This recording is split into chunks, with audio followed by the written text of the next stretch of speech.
সমস্ত নারীরা অপবিত্র হওয়া থেকে পবিত্র হওয়াকে অলসতা বোধ করে, অর্থাৎ শরীরটা নাপাক কিন্তু পরিষ্কার হতে চায় না, পবিত্র হতে চায় না। গোসল ফরজ কিন্তু ফরজিয়াত গোসল আদায় করতে চায় না, চিন্তা করে দুপুরে একবারে সাইরা নিব।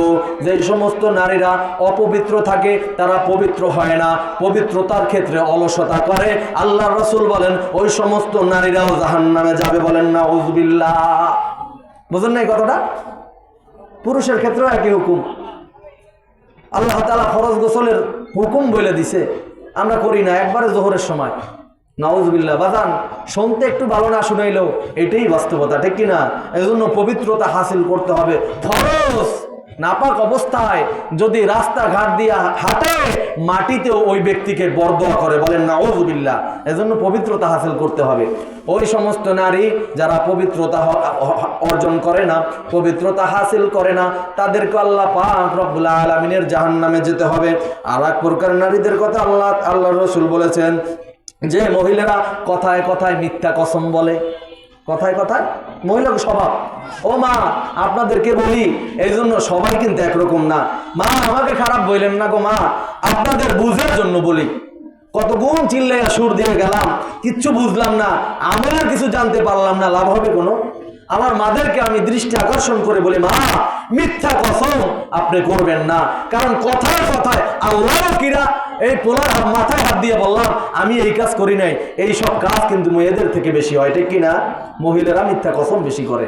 এই জন্য মাগো আপনারা মিথ্যা কসম কম করবেন, মিথ্যা কসম করবেনই না। এবং আল্লাহর নামে ছাড়া কোনো ব্যক্তির নামে, কোনো বস্তুর নামে কসম কাটা জায়েজ নাই। শুধুমাত্র আল্লাহর কসম, আল্লাহি বিল্লাহি তাল্লাহ, এইটুকু আছে, বা আল্লাহর শপথ এই বলতে পারবেন। কিন্তু আল্লাহর কিরা কোনো জিনিস আছে? আল্লাহর কিরা এটা বলা যাবে না। ভাতের কসম, দুধের কসম, মায়ের দুধের কসম, নাউযুবিল্লাহ, এগুলো বলা যাবে না। এজন্য আপনাদেরকে বলি, যে সমস্ত নারীরা মিথ্যা কসম করে আল্লাহ রাসূল বলেন তারাও জাহান্নামী। বলেন নাউযুবিল্লাহ। 6 নম্বরে অন্যের সুখ দেখে হিংসা করা। যে সমস্ত নারীরা অন্যের সুখ দেখে হিংসা করে তারাও জাহান্নামী। বলেন নাউযুবিল্লাহ। নারীরা হিংসা করে, এটা শহরে মনে হয় বেশি না, গ্রামেও আছে। গ্রামে আছে না? হিংসা করে, আহারে তুমি কি ইনকাম করো, তোমার ভাই দেখো কত হাজার হাজার টাকা ইনকাম করে, তোমার সাথে থাকি আমার সুখ হইল না, কপাল পোড়া আমি বড়, এরকম বলে কিনা?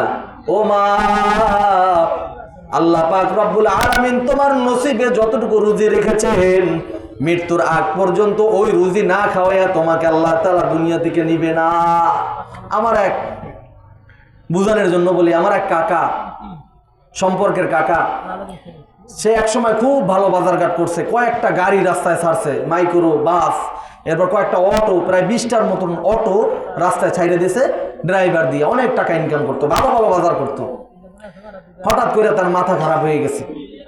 এখন তার মেজো ভাই, এই ছোট জনের কথা বললাম, মেজো ভাই একদিন বললাম কাকা, ওই কাকায় তো অসুস্থ হয়ে গেছে, মাথা পাগল হয়ে গেছে, রাস্তায় রাস্তায় ঘোরে, এখন নাকি বাজারঘাটও করতে পারে না, এত টাকা পয়সা সব গেছে। তখন তার আপন মেজো ভাই বলতেছে ছোট ভাইয়ের কথা, আমার কয় বাজান, ওরে আল্লাহ তাআলা যে রুজি দিয়েছে অল্প সময়ের মধ্যে ও রুজি খাইয়া ফেলাইছে। বলেন সুবহানাল্লাহ। এজন্য খাবারের একটা সীমা আছে।